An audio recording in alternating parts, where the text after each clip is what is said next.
Boa noite, sejam todos bem-vindos ao podcast Gente da Gente. Hoje entrevistaremos Mauro Seródio, ex-motorista de ônibus, que tem histórias emocionantes para nos contar. Mas antes eu quero agradecer aqui os patrocinadores, que são Casa dos Salgados, Matron Fair, Casa do Pará, Casa de Carnes Cardoso e Rancho das Abelhas. Fechamos essa parceria ontem. Desde já quero agradecer a Zuri e o Everton pela confiança. Deus abençoe a vocês. E vamos começar aqui com o Mauro. Boa noite, Mauro. Seja muito bem-vindo. Priscila, boa noite.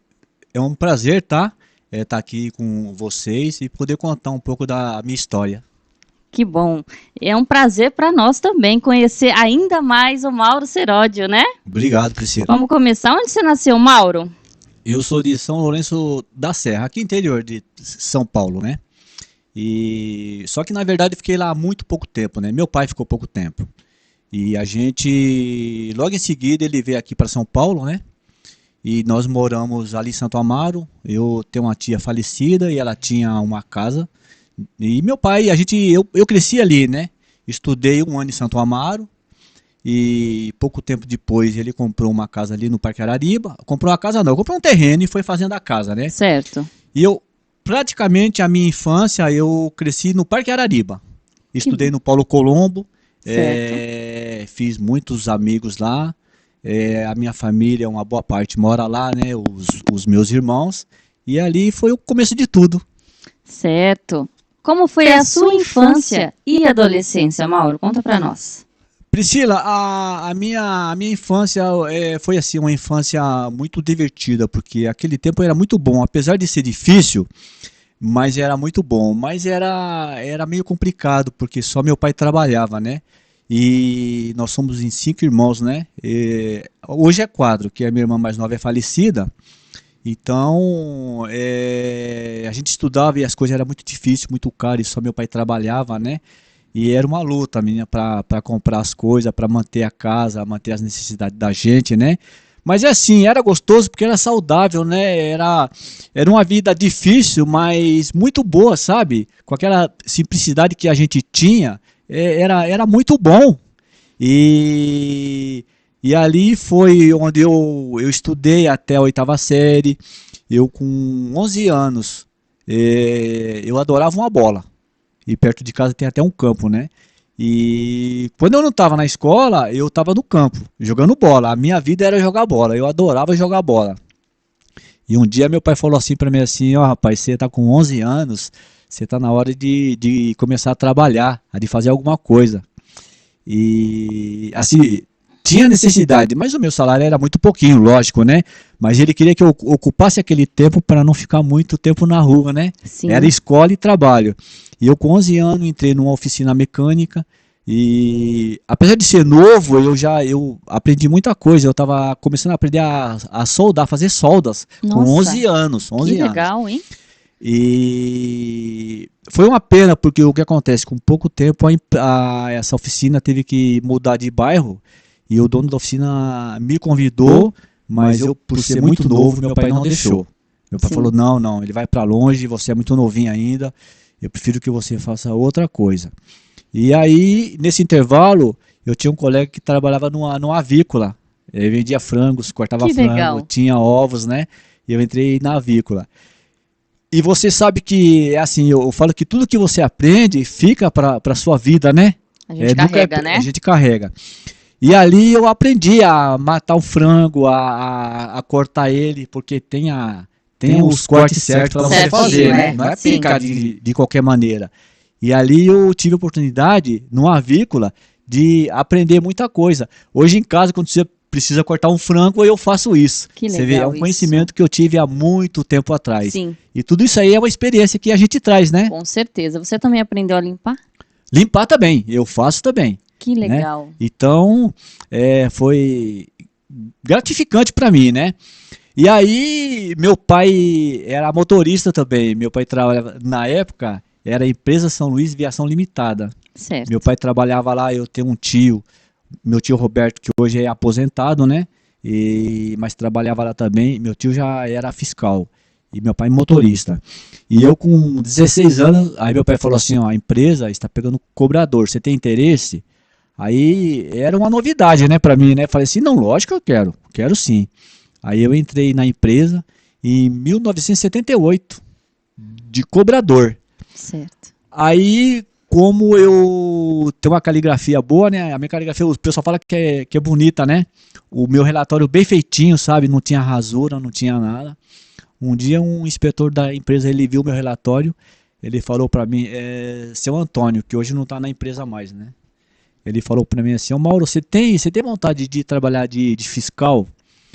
Eu falei, ó, seu Antônio, não é nem questão de ter vontade, é que eu não conheço, né? Para mim é tudo novidade.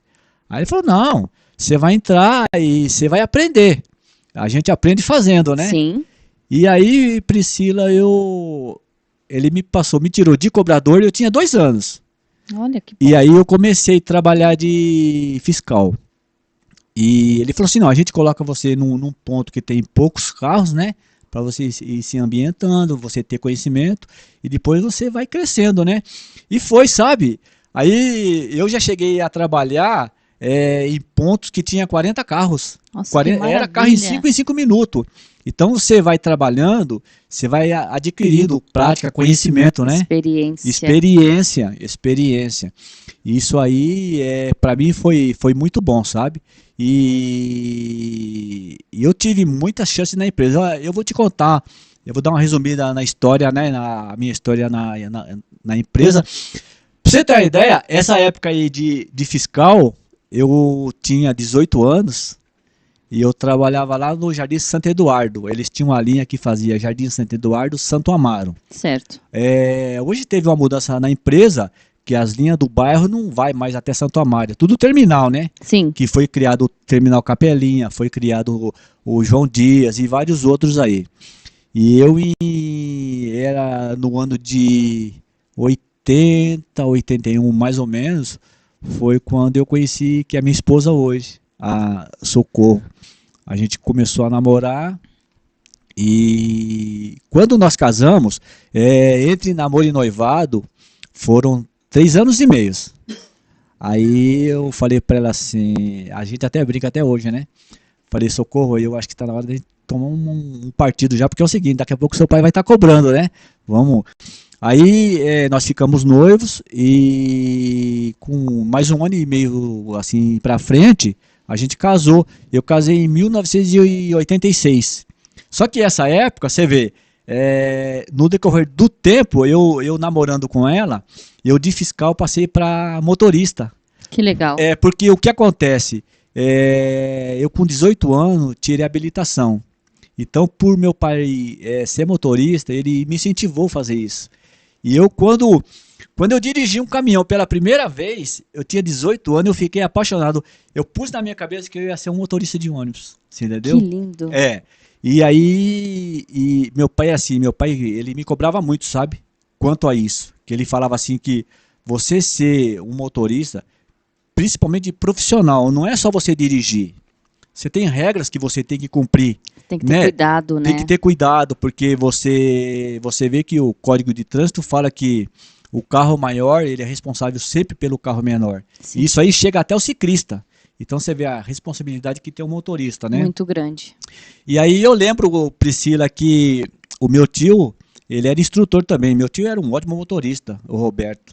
E ele falava, e teve uma época que eles estavam dando algumas oportunidades para quem quisesse passar para motorista. E ele chegou até mim, né? E ele pegou e fez o convite. Ele falou assim: ô Mauro, a empresa vai dar oportunidade para algumas pessoas, vai ter uma promoção aí para motorista. E como eu já te conheço, eu sei que você já dirige, seu pai tem caminhão, você não tem interesse, né?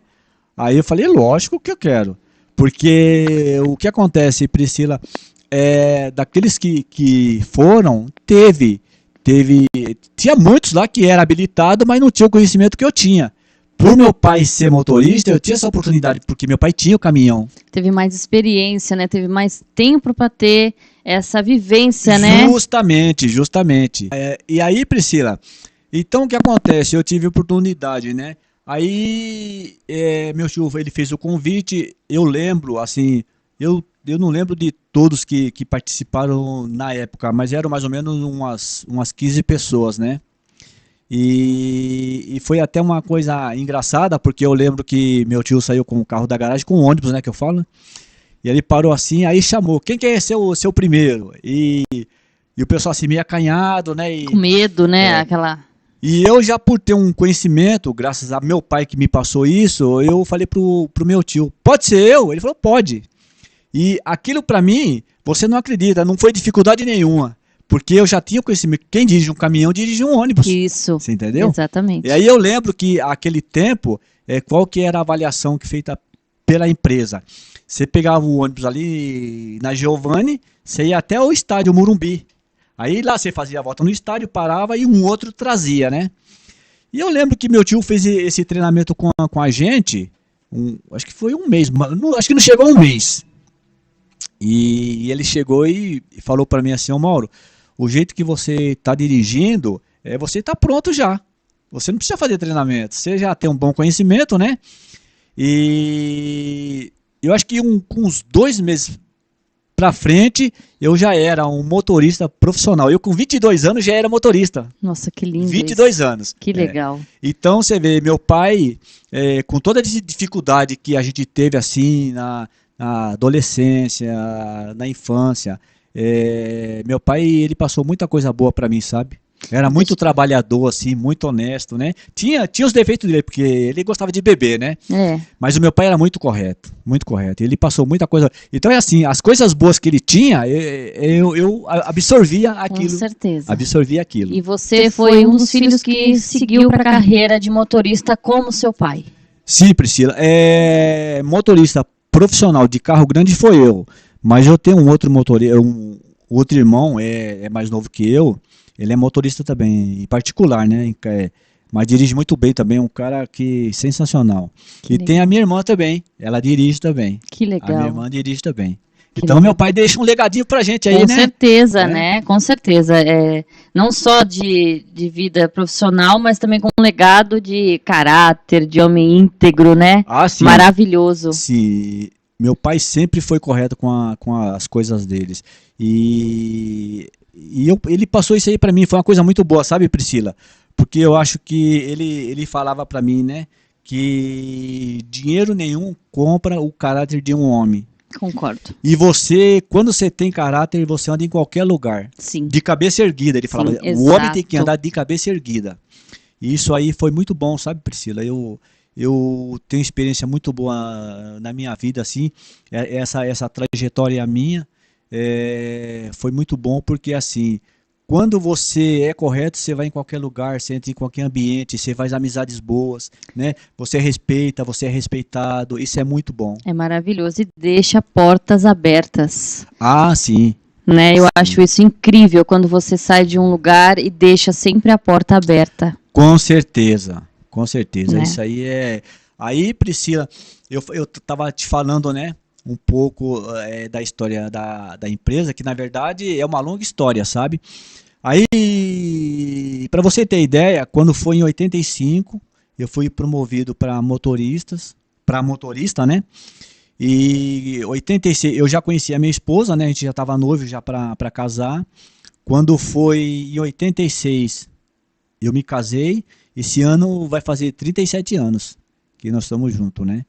Eu tenho um filho, tá com 32 anos, o Vinícius, né? Só tem ele também, sabe? Ficou um filho só mesmo. Tá certo. E você vê, e essa minha esposa, a gente tem uma história junto, que ela me ajudou muito, porque assim, quando eu conheci a Socorro, né? Eu falei para ela assim, olha, se você quiser casar comigo, vai ser por amor, porque eu não tenho nada para te oferecer. E eu não tinha mesmo. Para você ter uma ideia, a minha mãe precisava muito da gente, do nosso salário, para complementar a renda, para ajudar meu pai, né? Sim. Que era difícil as coisas. Uhum. E aí, Priscila, o tempo de solteiro, eu trabalhava para ajudar minha mãe. Ela necessitava daquele dinheiro, né? Sim. E as coisas só começaram a dar uma melhorada em casa quando eu trabalhava, o meu irmão mais novo que eu, trabalhava também, e o nosso dinheiro era para minha mãe. Aí eu tirava um pouquinho, né, para lanche, às vezes você queria comprar um sapato, uma roupa, Sim, eu tirava um pouquinho, mas a maior parte era para ela, né? E quando eu conheci a Socorro, que nós começamos a namorar, que assim, eu achava que era um namoro, que é tipo uma paquerinha, né?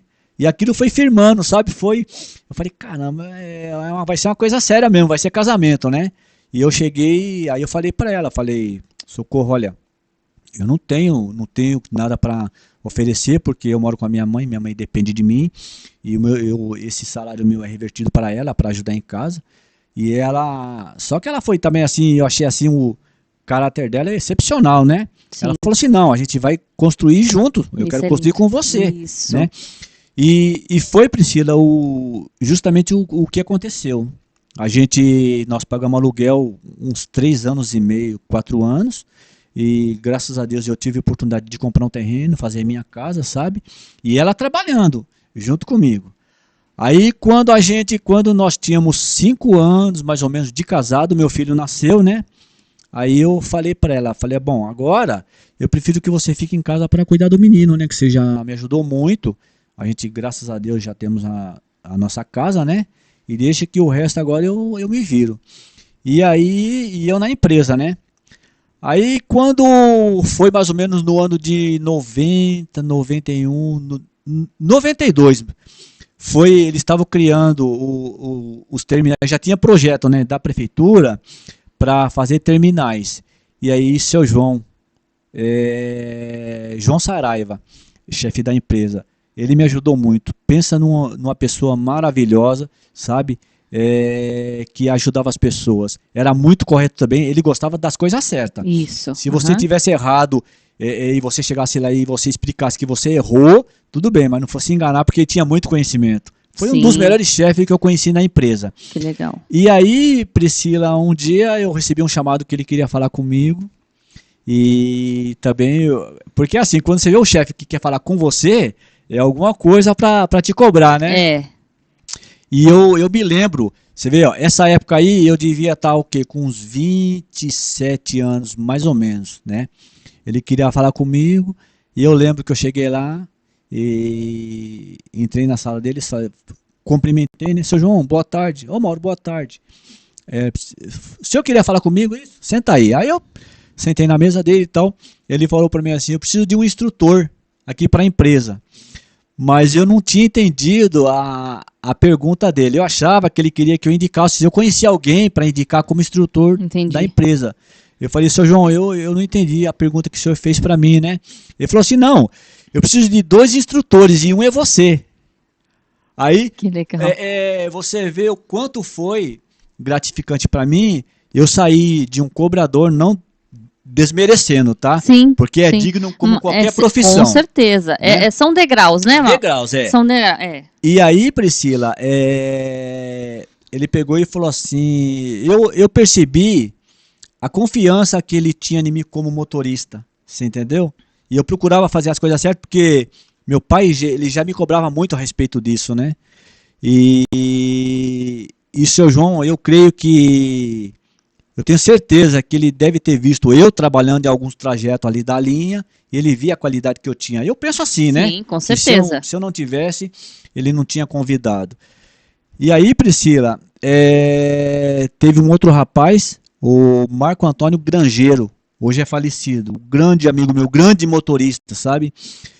Trabalhou na empresa, trabalhou com caminhão, ele trabalhou em turismo. Pensa num profissional qualificado. E aí ficamos, eu e ele, fazendo treinamento na empresa, né? Como instrutores. E a gente ficou fazendo esse trabalho, Priscila, 10 anos. Então,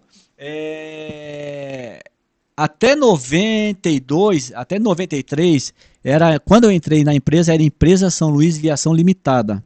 Certo. Que a garagem era na João Dias. Da João Dias passou para Giovanni Gronchi e hoje eles têm 2 garagens, na estrada de Itapecerica e na Carlos Lacerda. Certo. E aí foi quando a gente começou também a instalar terminais, né? Hoje é Aviação Campo Belo, isso, né, o nome da empresa. Sim.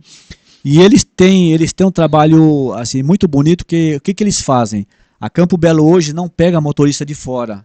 Eles pegam o cobrador, treina ele para passar para motorista. Que maravilha. Lógico que isso aí tem um critério. Sim. Você entendeu? Como que é feito esse treinamento? Tem o pré-teste. Aí eles se inscrevem, né? É feita uma relação. Você vai pegar esses meninos e você vai avaliar as condições dele. Se tem condições dele fazer um treinamento ou não. Que tem gente que não tem. Eu conheço, na época, tinha cobrador que ele dirigiu quando ele foi fazer o teste na autoescola. No Detran. Depois não dirigiu o carro mais. Então não tem experiência nenhuma. nenhuma. Não tem experiência nenhuma. E tem aqueles que já dirigia. Tem o seu próprio carro. Uhum. Então não é um ônibus, mas a pessoa que dirige um carro pequeno, ele já tem noção de alguma coisa. Com certeza. E aí, Priscila, era feito esse pré-teste, né? E desse pré-teste a gente ia avaliar quem tinha condições de fazer treinamento e quem não tinha. E era feito esse treinamento, né? Aí, no término do treinamento, a gente ia ver quem ia ser aprovado e quem não ia.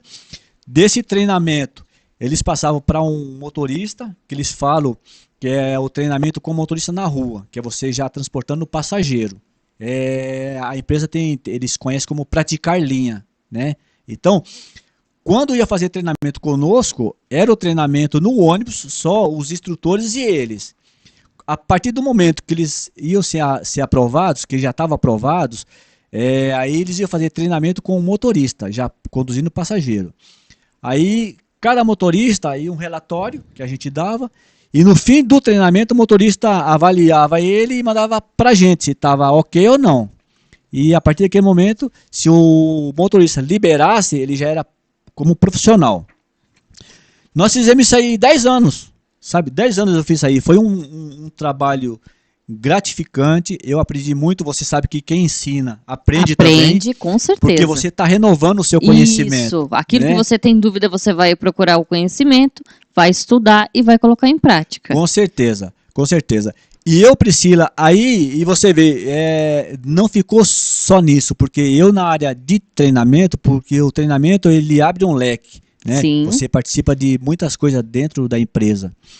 E quando começou o terminal, começou a bilhetagem do bilhete eletrônico. Hoje é o cartão, né? Sim. No tempo não tinha cartão, era bilhete eletrônico. Então tinha que treinar os cobradores para como usar aqueles bilhetes, né? E eu fui escolhido também para fazer isso aí em sala, sabe? Eu não tinha didática para fazer isso, né? Mas você começa a melhorar, você busca o melhor para conseguir passar. O mais importante é aquilo que você está sendo passado, que seja compreendido. Isso. O que a empresa queria era isso aí. Ter força de vontade de levar aquilo adiante, de estudar e dar o seu melhor. Justamente. E graças a Deus, foi um trabalho que fiz, foi durante mais ou menos quase um ano. Na empresa também eu consegui dar conta disso, sabe? Eu achei que era muito complicado, mas eu tive esse sucesso. Graças né? a Deus. E a empresa me proporcionou muitas coisas boas. Eu participei de vários eventos, sabe?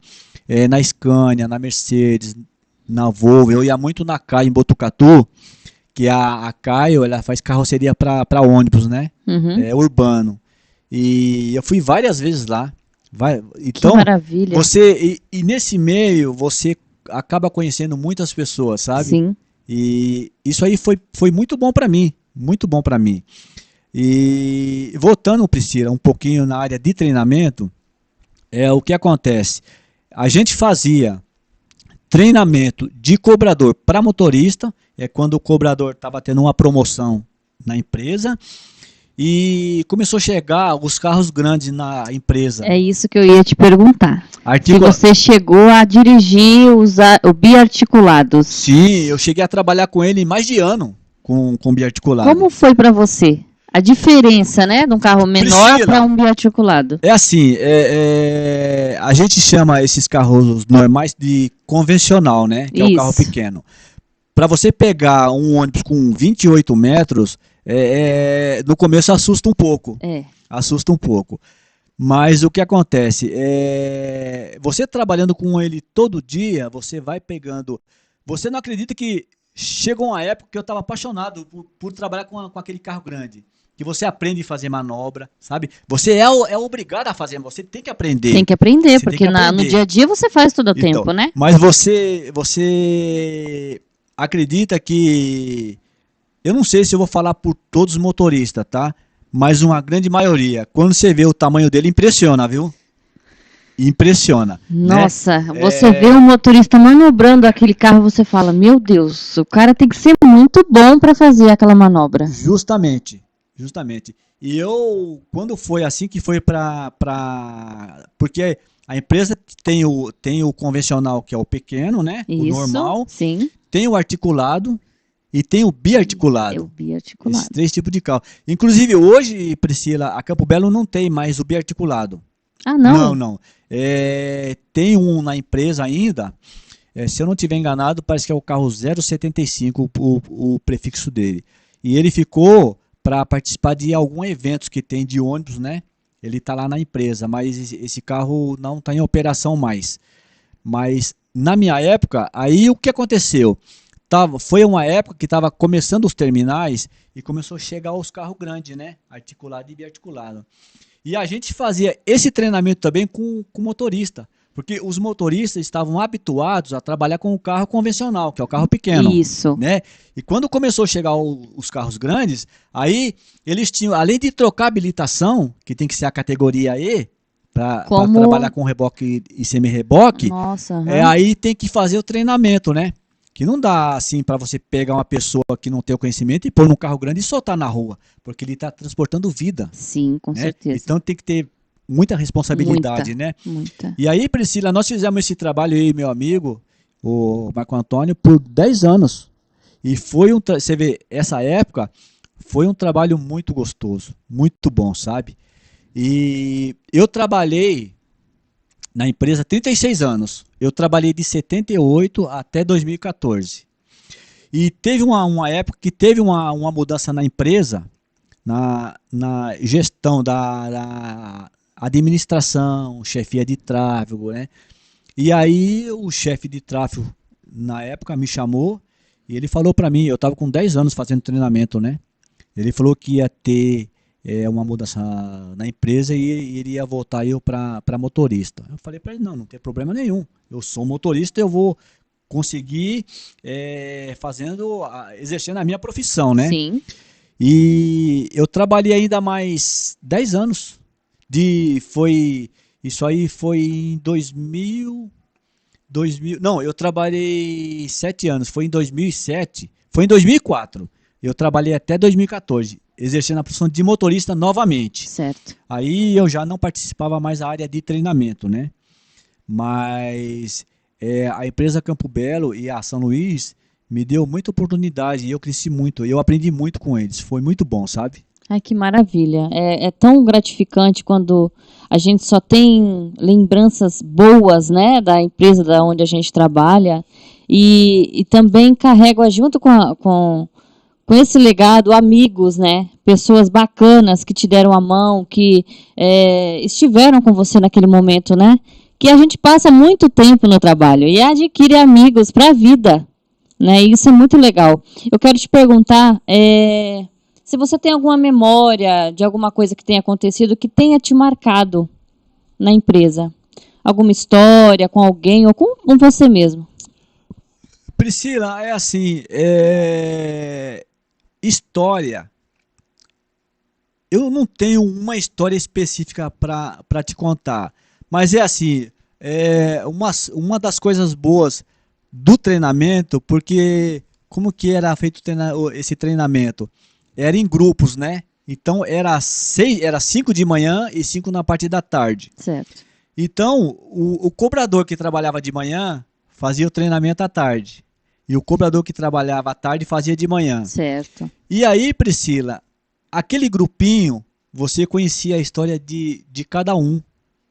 E uma vez, eu só não vou citar nomes, tá? Tudo bem, não tem problema. Tinha um cobrador que ele ia fazer treinamento e eu sentia que ele não estava empolgado no treinamento. Eu observava ele, eu via que ele assim meio triste, assim, cabisbaixo, sabe? Ele participava, mas não diretamente. Você via que ele estava no mundo da lua, né? Uhum. E quando foi um dia, eu chamei ele de canto e aí eu falei, ô fulano, tem alguma coisa no treinamento que você não está gostando? Aí ele falou assim, ô Mauro, rapaz, o treinamento é excelente, cara. Eu tô gostando, eu tô aprendendo, mas eu tô com um problema em casa que a minha mulher, ela não queria que eu passasse para motorista. Eu falei assim, mas por qual motivo? Aí ele falou que ela falava que a esposa dele falava que motorista é mulherengo, que é isso, que é aquilo, que não sei o que lá e tal, ficou criando aquela história, né? Aí eu falei pra ele assim, eu falei assim, ó, você sabe como eu posso te ajudar? Porque é o seguinte, hoje você tem um salário e você dá uma qualidade de vida para tua família. Eu não sei que qualidade de vida que você dá para eles, mas você dá uma qualidade de vida. Amanhã você vai ganhar o dobro. Você acha que a tua qualidade de vida ela vai melhorar ou vai piorar? Ele falou assim para mim, ô Mauro, com certeza, melhorando o meu salário, a qualidade de vida da minha família vai melhorar. Eu falei, fala isso para tua esposa. Fala isso para ela, que você está lutando para melhora, não é para você, é para vocês. Que você tendo uma qualidade de vida boa, a tua família vai ter uma qualidade de vida boa também.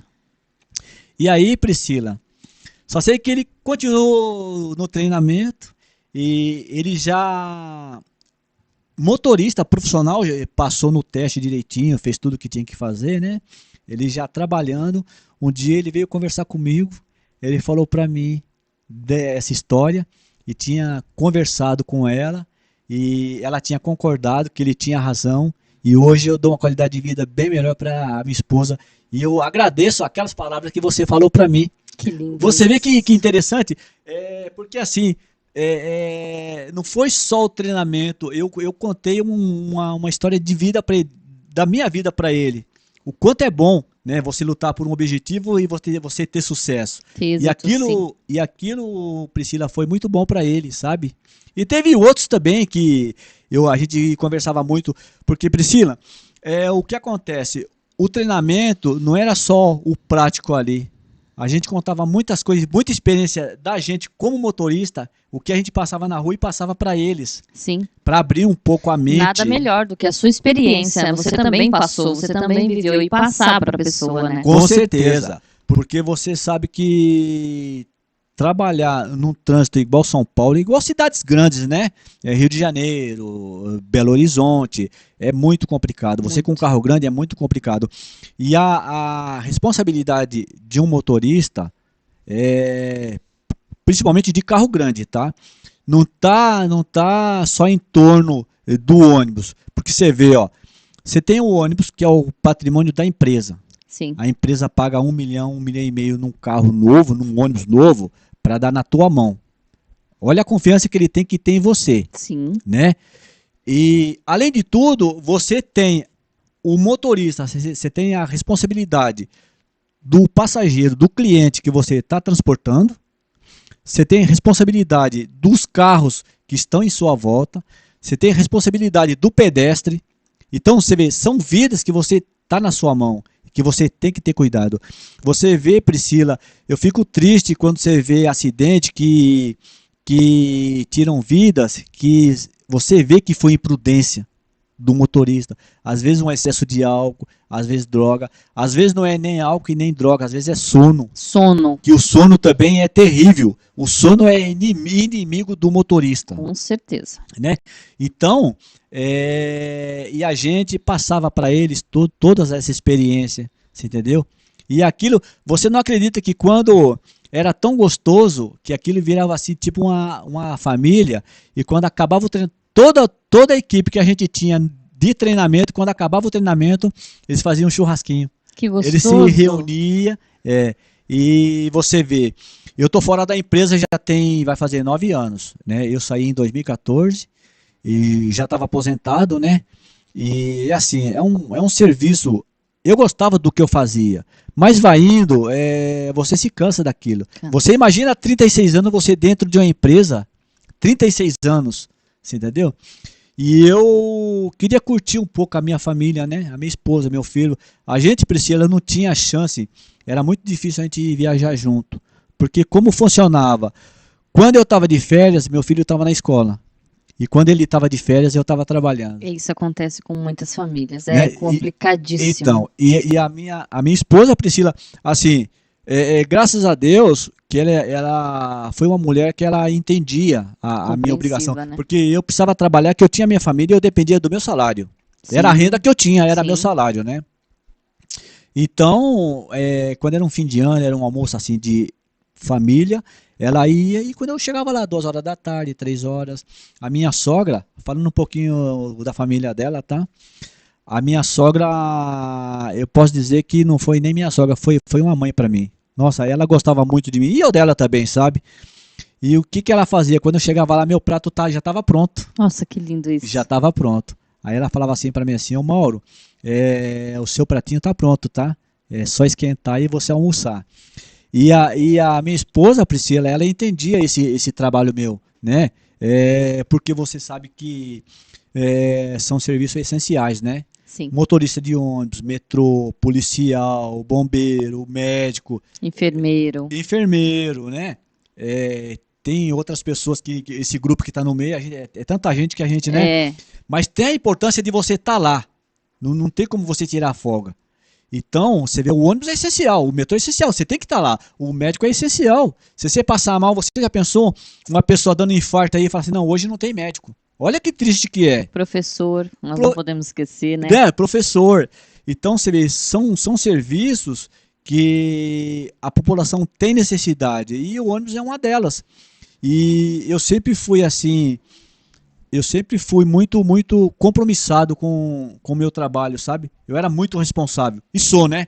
Graças a Deus até hoje. E para você ter uma ideia, eu com 36 anos de empresa, eu tive 4 faltas. Com 36 anos de empresa. Que excelência. 4 faltas, né? E só sei, Priscila, que foi assim, foi um tempo muito bom, sabe? Deixei muitos amigos, né?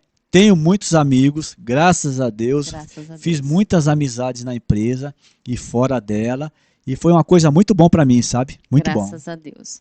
E agora, Mauro, eu vou perguntar para você um pouquinho o que Deus representa na sua vida. Priscila, Deus para mim é tudo, sabe?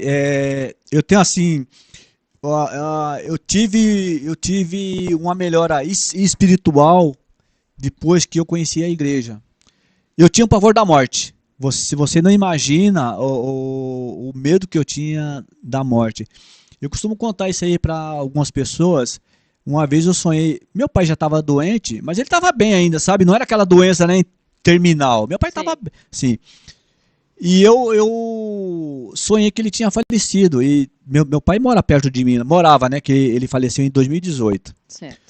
Priscila, eu acordei com um desespero danado assim, sabe? Agoniado, né?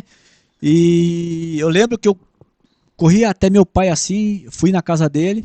Aí meu pai estava sentado na mesa tomando café. Ô pai, benção, a gente tem esse costume, né? E o senhor tá bem? Ele falou assim, tô bem. Meu pai era muito positivo, sabe? Ele nunca era muito otimista. Isso é lindo. Aí ele falou pra mim assim, eu lembro que ele falou assim, senta um pouquinho, toma um café comigo. Eu falei assim, não pai, eu já tomei café. Toma de novo! Aí eu sentei assim, tomei café. Aí eu fiquei olhando assim, falei, nossa meu Deus, que... Ainda bem que era um sonho, né? Ainda bem que era um sonho. Aí, Priscila, eu tenho muito amigo meu, o Ilis Barduco. Ele trabalhava na empresa, ele é aposentado também, né?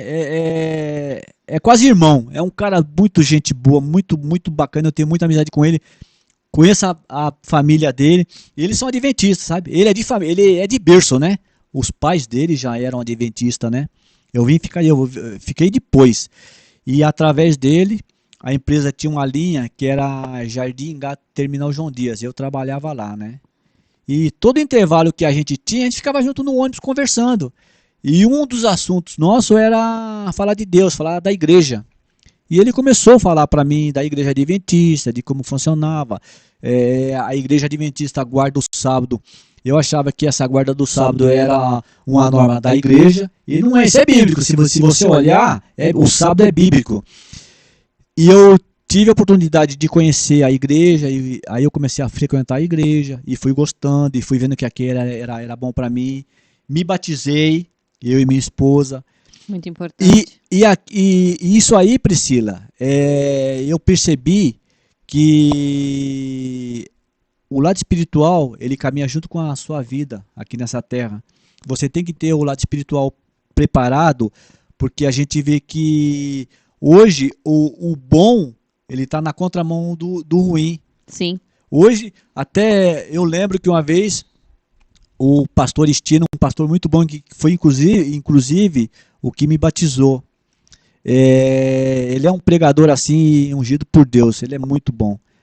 E eu lembro que num culto que ele fez, a gente estava na igreja, ele falou que hoje você tem vergonha até de ser honesto. Porque hoje o honesto é o errado, né? Hoje, quando você fala que você discorda de alguma coisa errada, o pessoal fala que você é bobo. Isso. Hoje você não pode ser autêntico, você tem que ser, ter a opinião que o outro tem. Eu acho isso, eu não consigo ser assim, eu tenho a minha própria opinião. E aí, Priscila, então foi nessa época aí eu me batizei e eu vi o quanto Deus foi importante na minha vida. E está sendo, né? E está sendo. Você vê, hoje eu aprendo a perdoar, eu aprendo a ignorar as coisas, eu aprendo a ter, eu sei o que é ter sentimento, o que é ajudar seu próximo. Não para aparecer, porque você não precisa aparecer, né? É tudo oculto. O que importa é que Deus veja o teu coração, que a palavra de Deus fala que Deus lê o coração do homem, Deus né? Deus sonda os corações. Sonda os corações, né? E né? enquanto aquele negócio que eu sempre falo, é ler e ao longo e colocando em prática, é aprender, compreender e colocando em prática. Sim, né? com certeza. Com certeza. Porque não é só ler, a gente precisa ler, compreender e ir colocando em prática. Tudo tem um tempo.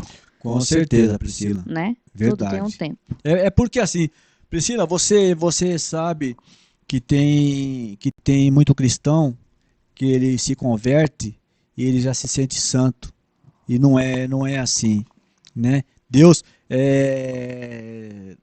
na palavra de Deus fala que a gente é um barro, que Deus vai moldando até chegar à perfeição, né? E você vai melhorando, mesmo com falhas. Ó, entrando um pouco na Bíblia, né?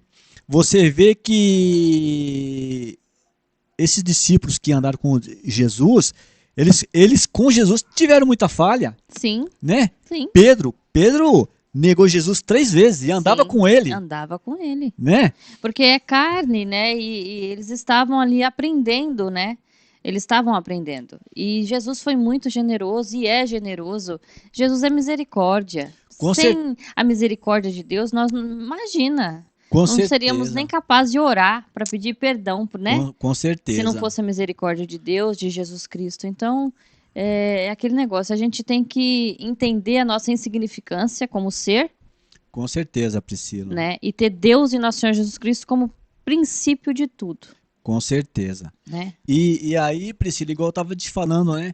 A igreja foi muito bom, porque ela transforma aquele homem do mundo para o homem de Deus, porque o teu comportamento, o teu modo, aonde você anda, os lugares que você frequenta, os amigos que você tem, não que os que são errados não prestam, são filhos de Deus do mesmo jeito. Sim. Você entendeu? Porque a Bíblia fala que a salvação ela é individual. Exatamente. Né? Eu não posso salvar um semelhante, o que eu posso fazer por ele é levar a palavra e passar coisas boas para ele. Né? Dar as mãos para ele. Dar as mãos para ele. Agora, a salvação vai depender dele mesmo. Exatamente. Né? Você vê que Jesus, o que Judas fez? Judas tinha tudo para estar salvo hoje, não tinha? Tinha. E ele foi traidor. Por causa de dinheiro. Por causa de dinheiro. Né? Um homem que, você pensa bem, um homem que andava com Jesus, né? Via todas as maravilhas que ele fazia, que só fazia coisas boas, né? Só Só. fazia coisas boas. E você vê o que Judas fez com ele. Você Exatamente. entendeu? Então é assim, o que você pode passar para uma pessoa é você passar coisa boa, você estender a mão para ele, igual você falou. Agora vai depender de cada um. Sim. E tem gente que não aceita, Tem gente né? que não aceita. Tem gente que aceita, aí fica pouco tempo na igreja, depois está fora de novo. Sim.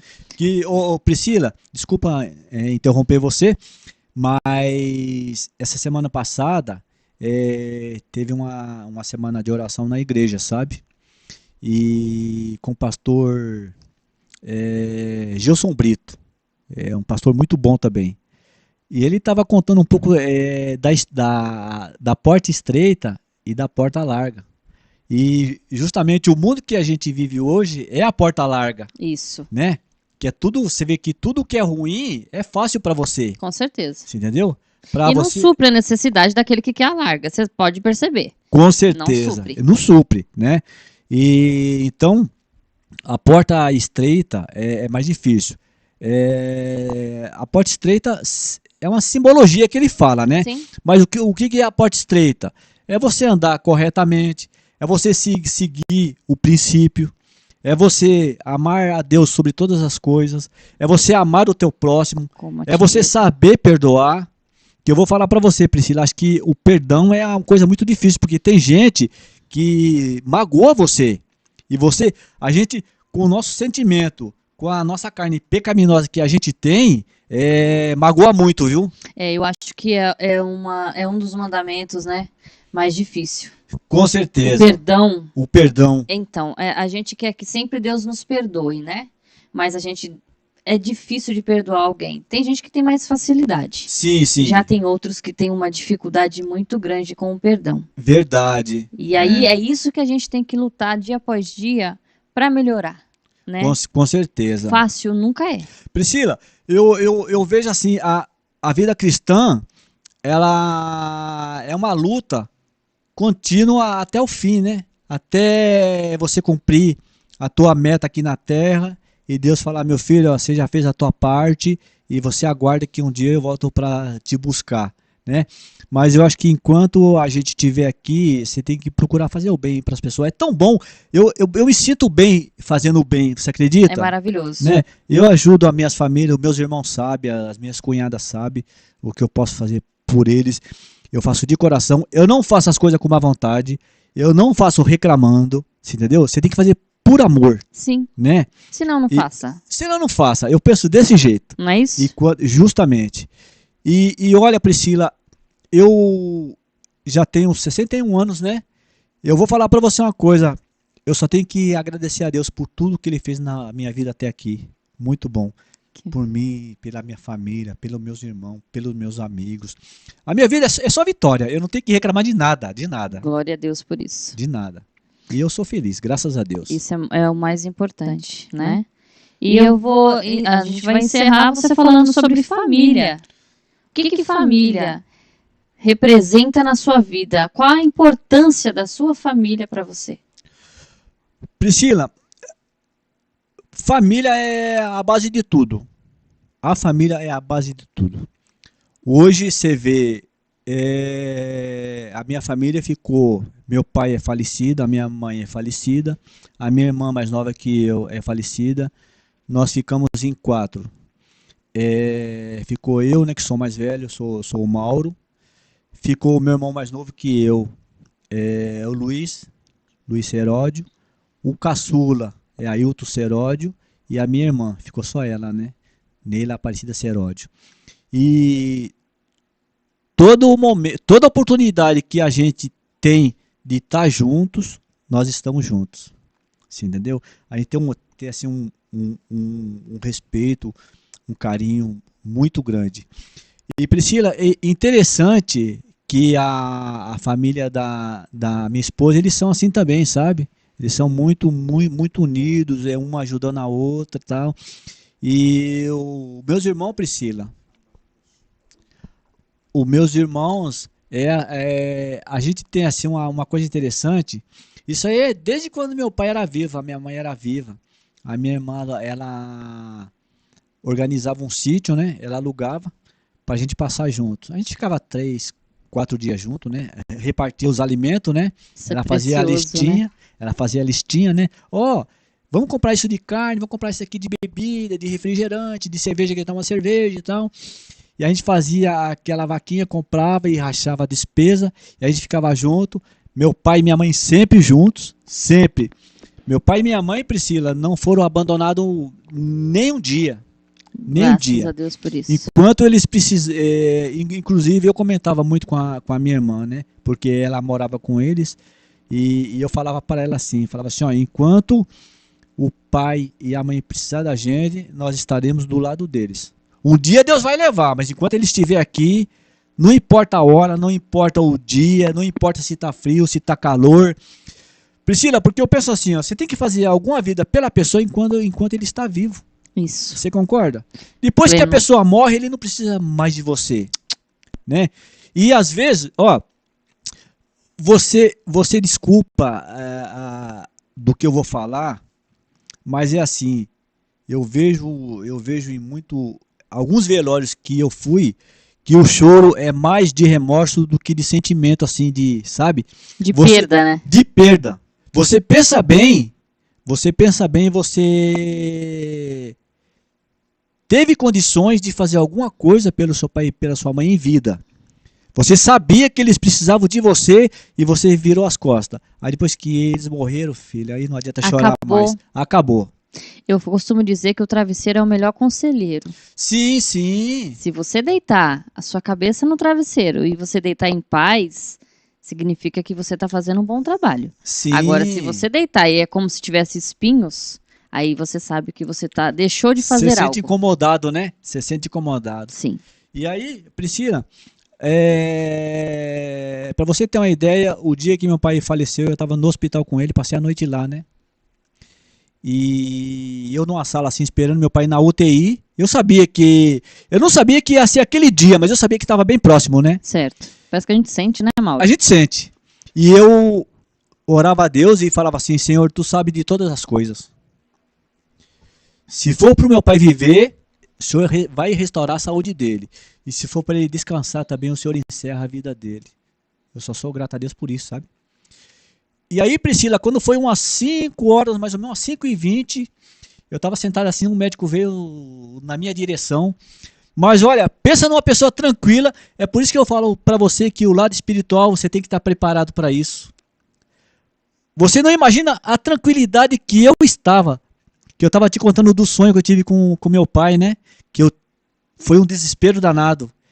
E aquele dia, eu sentado assim na cadeira, o médico veio, sentou do meu lado, né? E falou para mim assim, ele já me sabia quem era eu, porque quando eu cheguei lá à noite, a minha irmã estava lá, né? E eu fui passar a noite com ele. Aí a minha irmã, ela me apresentou pro médico, né? E falou assim: doutor, esse aqui é meu irmão, tá? Eu tô indo embora que eu vou trabalhar amanhã. Isso era um domingo. E ele vai me render. E aí apresentou pro médico e tal. Então o médico sabia que aquele que estava lá era meu pai. E aí, Priscila, quando ele veio falar comigo, ele falou assim: ó, seu pai teve uma parada, mas ele é muito forte. A gente conseguiu reanimar o coração dele e voltou a bater. Mas o estado dele é crítico. Para mim, eu tenho que meu pai já tinha falecido, sabe? Eu penso que ele quis dar assim uma preparada em mim primeiro, para me contar depois o correto, né? Mas eu estava tranquilo, sabe, Priscila? Porque assim, tudo é ao tempo de Deus e eu tenho certeza que meu pai já tinha feito a parte dele aqui nessa terra, sabe? Já tinha criado os filhos, já tinha visto o neto dele, já tinha a casinha dele que ele morava, já tinha aposentado, né?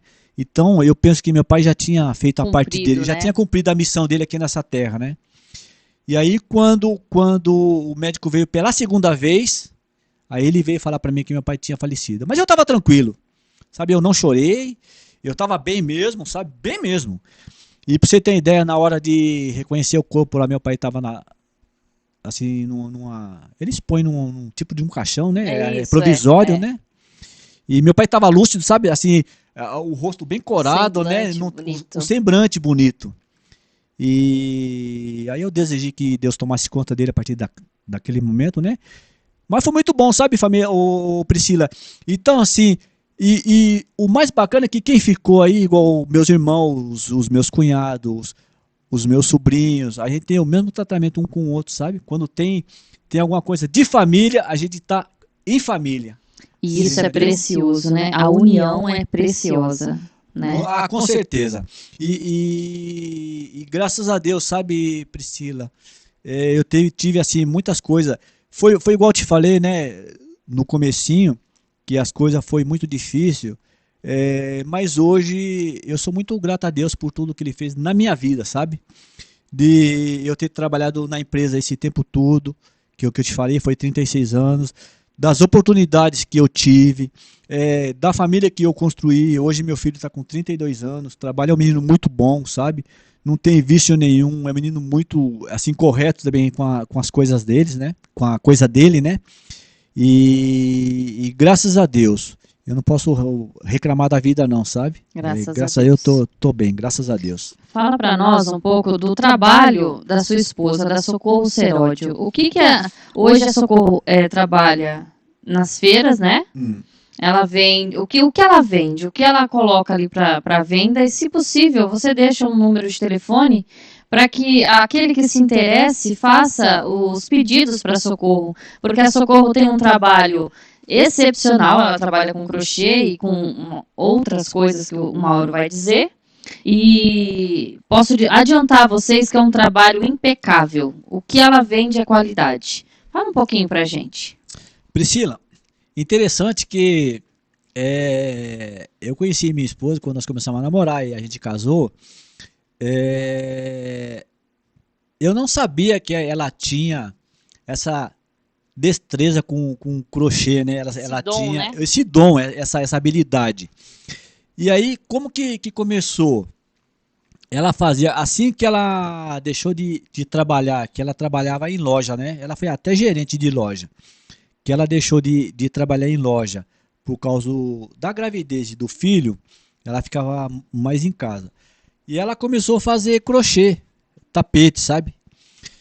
E ela fazia, mas assim, vendia para vizinho, para um conhecido, para parente, para as irmãs dela, né? Sim. Ela começou fazendo isso. E foi numa época que eu estava saindo da empresa, eu já estava aposentado, saindo da empresa. E ela pegou, Priscila, eu nunca imaginei de um dia estar trabalhando numa feira livre. Foi uma coisa que a gente, assim, foi mais uma experiência para a nossa vida. Se reinventou, entendeu? né? E ela pegou e eu lembro que ela falou para mim assim, eu tô pensando em montar uma barraca na feira de produtos artesanais. O que é que você acha? Eu até questionei ela, falei, será que isso aí vai dar certo? Ela falou assim, ó, a gente pode experimentar, se não der certo não tem problema nenhum, né? E aí, Priscila, ela começou, sabe? A gente procurou o fiscal da feira, o Mauro, que deu muita força pra gente na época, né? E montar uma barraquinha. E ela começou a fazer tapete e foi fazendo clientela, porque igual você falou, modéstia à parte, ela faz um trabalho muito bonito, sabe? Eu por não conhecer, assim, eu vejo que é uma coisa bem feita. Muito bem de feita, qualidade, muito, né? É. E eu percebo, assim, todas as clientes que compram tapete dela ficam satisfeitas. Até uma cliente, há uns dias atrás, passou na feira que a gente estava fazendo, aí falou para ela assim, Socorro, você acredita que eu tenho um tapetinho assim em casa que já tem 5 anos? Olha, tá né? vendo? Então você vê que é um produto que tem qualidade, não é uma coisa descartável, né? Isso, E aí, Priscila, só que só o tapete em si, para você trabalhar na feira, era muito pouco, porque nem todo mundo vai na feira para comprar tapete. Sim. E o que ela teve a ideia? Ela falou assim, ó, eu preciso conciliar algumas coisas que use na cozinha, né? Então, pano de prato, puxa-saco, aquele que você põe saquinho de mercado, né? Armazenar saquinho de mercado. Pano de prato, pano de chão, tudo utensílios que você usa assim na cozinha para armazenar alguma coisa, avental, luva. E ela foi tendo essa ideia e foi criando. E eu tenho uma cunhada, a Lúcia, que é uma costureira muito boa, ela é profissional. E ela foi uma das pessoas que ajudou muito a gente. Inclusive, foi a Lúcia que estampou a nossa caneca. Então, ela faz esse trabalho que eu acho muito bonito. Inclusive, ela, além dela fazer esse trabalho com caneca, ela também borda, ela tem bordadeira, ela é costureira, bordadeira e faz essa estampa. Nossa, completa, é muito inteligente, ela é muito profissional. Priscila,